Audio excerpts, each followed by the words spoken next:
Petite vidéo rapide qui s'adresse aux membres de la formation Logo Maker Skills. Déjà un petit bravo d'être arrivé à la fin de cette formation. Je voudrais juste vous préciser ce qui va être ajouté dans les prochains jours pour préciser tout cela. Juste par rapport à vos retours et par rapport aux ajustements, juste à préciser qu'il arrivera donc un brief logo comme il était bien prévu. Vous allez avoir un fichier InDesign à partir duquel vous allez pouvoir transposer un petit peu les questions que je vais vous préconiser. Vous allez pouvoir les agrémenter avec vos propres considérations aussi. Moi, je vous donne une structure de base pour que vous puissiez avoir un document à modifier avec vos logotypes, vos couleurs, etc., etc. Vous avez quelque chose de clé en main pour pouvoir le modifier et l'envoyer à votre client. Il y a plein d'autres manières de créer des briefs logos. Celle-ci, c'est celle que je vais vous préconiser. C'est la première approche déjà que vous pourriez avoir dans votre élément. C'est le petit bonus complémentaire que j'offre donc directement dans la formation et c'est ce qui était donc prévu. Vous aurez aussi donc des corrections directement des exercices de logotype que je vous ai donné à faire, donc tous les briefs logotypes, je vais vous donner les corrections. Est-ce que moi j'ai présenté à mon client, ce que j'ai donné à mon client, non pas les présentations, puisque ça je le garde pour une autre formation, mais au moins tout le processus créatif pour que vous puissiez voir exactement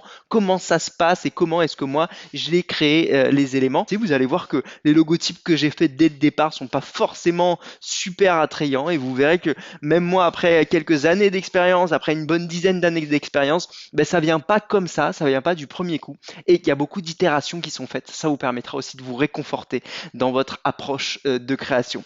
Et puis les derniers éléments que vous aurez aussi, ce seront donc aussi un élément d'ajustement du logotype MasterChef. Ce logotype qui est un logotype qui est intéressant mais que je vois tous les jours dans ma cuisine parce que j'ai quelques couteaux qui sont rangés et à chaque fois que je passe devant, je me dis qu'il y a quelque chose à faire parce que il est parfois dans la pénombre et puis je me rends compte que d'un point de vue impact visuel, il y a des choses qui sont gênantes.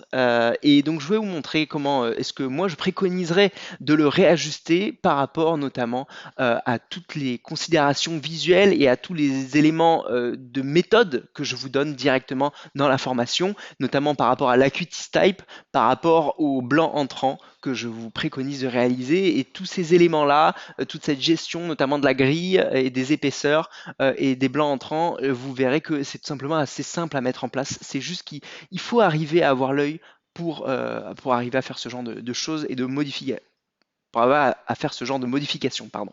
Voilà pour les prochains ajustements. Tous ces éléments seront intégrés directement dans la formation. Et pour ceux qui nous regardent et qui ne savent pas, qu'il y a eu une formation, parce qu'il y a beaucoup de personnes qui ne savent pas, et sachez que depuis début août, depuis le 6 août exactement, j'ai lancé donc la première formation de Brainme, la première partie d'un groupe de formation qui s'appelle Logo Maker Pro. Ce groupe de formation dans laquelle il y a eu la première partie qui était réalisée sous le nom de Logo Maker Skills, qui est là pour créer et générer des compétences bien plus poussées que ce que vous avez actuellement, des compétences un petit peu supérieures. Si jamais vous voulez progresser en création de logos, si jamais vous voulez aller un petit peu plus loin, je vous donne tous les éléments dans cette formation pour aller plus loin, pour propulser vos compétences.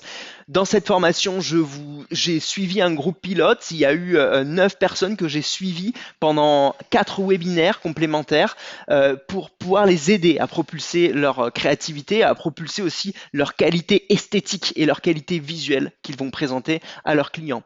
Voilà, cette première session est terminée. Si vous voulez rejoindre la prochaine session, la future session, vous avez un lien directement dans la description. Regardez si c'est disponible et à quel moment est-ce que je relancerai la prochaine session. Tout est dans la description de la vidéo. Et je vous dis à très vite sur Brainme. Et puis comme d'habitude, pensez design. Ciao.